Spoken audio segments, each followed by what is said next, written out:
Yo mga idol, kamusta? Sports Talk PH nga pala.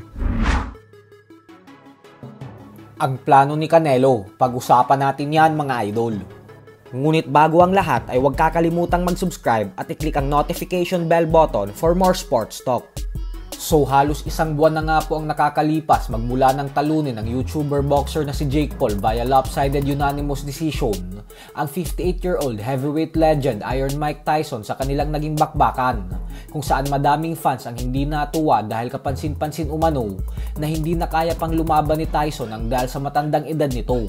Kaya naman ang ending ay napasama patuloy siya sa listahan ng mga tinalo ni Jake Paul. Subalit kung dati nga po ay ayaw pagbigyan ng current unified super middleweight world champion Canelo Alvarez ang hamon sa kanya ni Paul na magtuo silang dalawa sa ibabaw ng lona, ay tila nagbago na nga po ang ihip ng hangin ngayon. Ito po ay dahil sa latest interview ni Canelo ay sinabi mismo nito na nalungkot daw talaga siya ng gusto ng dahil sa nangyari kay Tyson at sa sinapit nito kay Jake Paul. Kaya naman dahil dyan ay gusto niya daw ipaghiganti ngayon si Tyson sa pamamagitan ng paglaban kay Jake Paul. Dahil po sa pahayag na ito ni Canelo ay halo-halo ang naging reaksyon ng mga fans. May mga fans na natuwa dahil gusto daw nilang labanan ni Canelo si Paul upang matapos na daw ang kayabangan ng bagitong YouTuber gawa ng isang malaking insulto umano para sa mga lehitimong boksingero ang ginagawa nito. Habang may mga fans naman na hindi natuwa dahil pag nilabanan daw ni Canelo si Paul ay magmimistulang isang katatawanan na daw talaga ang sports ng boxing.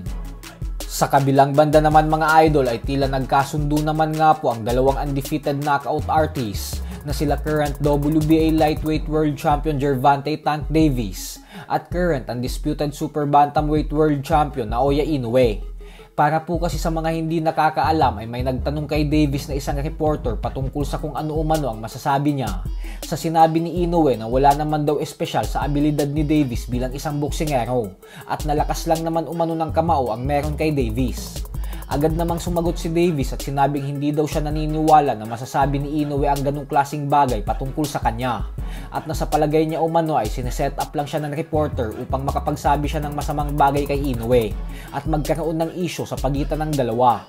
Habang si Inoue naman ay agad namang nagsalita sa kanyang social media account at sinabing wala daw siyang sinabing kahit isang bagay na masama patungkol kay Davis dahil mataas umano ang respeto niya dito.